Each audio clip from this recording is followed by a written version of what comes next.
Welcome to the Goalpost, the podcast where it's all about long-term player development.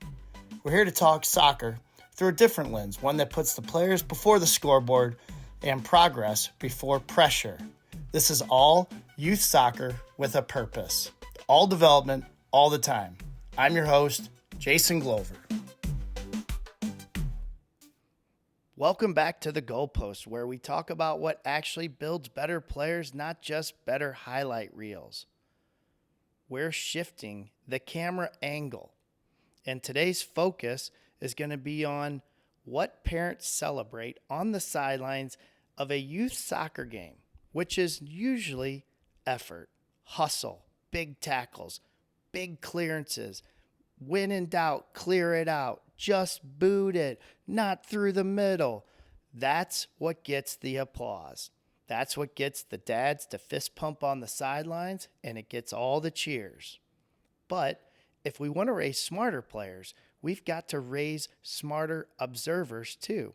Not just train the players, but train the parent's eye.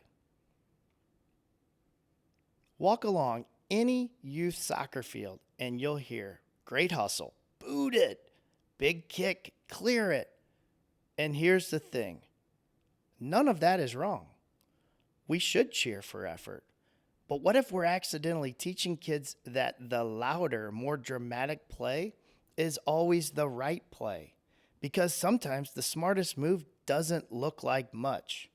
A sideways pass to escape pressure, a pause instead of a sprint, a look over the shoulder before receiving. If all we celebrate is speed and power, don't be surprised when your kid stops trying the clever, the maneuvering, the creativity stuff. Here's the shift that we need to try to make. Parents often applaud the what, the action. But we need to help parents understand and see the why, the intention behind the action.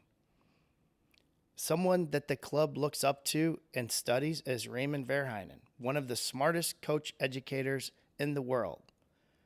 And Raymond breaks every soccer action into 3 parts: communication, decision-making, and execution. Communication, reading the game environment, scanning, looking for your teammate.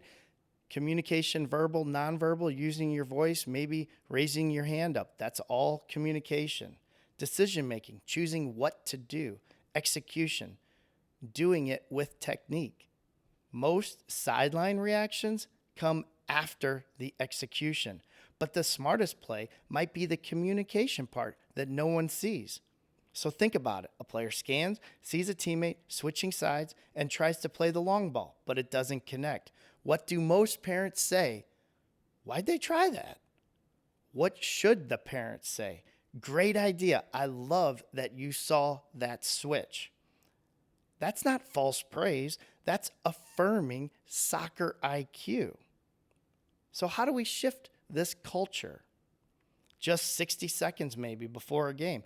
If a coach says, hey parents, today we're working on spreading the field. If you see your kid trying to switch or check into space, cheer that on, even if it doesn't work. This frames the game as a learning environment, not just a performance environment. Instead of yelling, boot it, clear it out, or what I really just sometimes can't understand is why kids pass the ball out of bounds to relieve pressure. But instead of that, what if we started to say, who's open? Can you switch it? Find a passing option. Become a passing option. Find the open space. Curiosity over commands. You don't need to be a coach to ask great questions. And when you're in the car, instead of focusing on the result of the game, winning or losing, what if you started to reframe that conversation and asking, what was the smartest thing you saw out there today?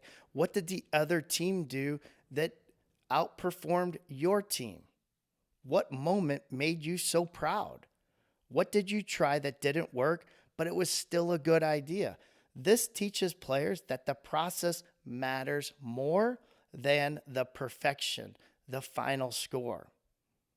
So what we're trying to do is affirm the brave actions, not just the bold. So when your child slows down under pressure, checks their shoulder, turns into space, and loses the ball, why not affirm that by saying, you saw something there, keep looking.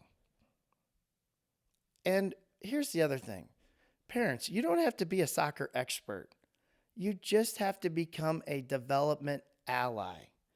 When we train the parent's eye to see intention, not just impact, we start to reward the stuff that actually matters in the long run, which is game intelligence, confidence to try, courage to fail and try again. And if we create this sideline of culture where kids feel safe to think and be creative and safe to scan, safe to see what's in front of them, we'll start to create a generation of players who aren't just fast, but are soccer smart. This is the Goalpost, all development, all the time. I'm really glad you joined us today on the Goalpost. Raising and supporting young players isn't always easy, but choosing to focus on their growth, their joy, and their character, now that's the right thing to do. You might not see the results right away, but every small moment you invest makes a big difference in your child's life. And remember, all development, all the time. That's not just a motto, it's a promise. We'll be here next time cheering with you.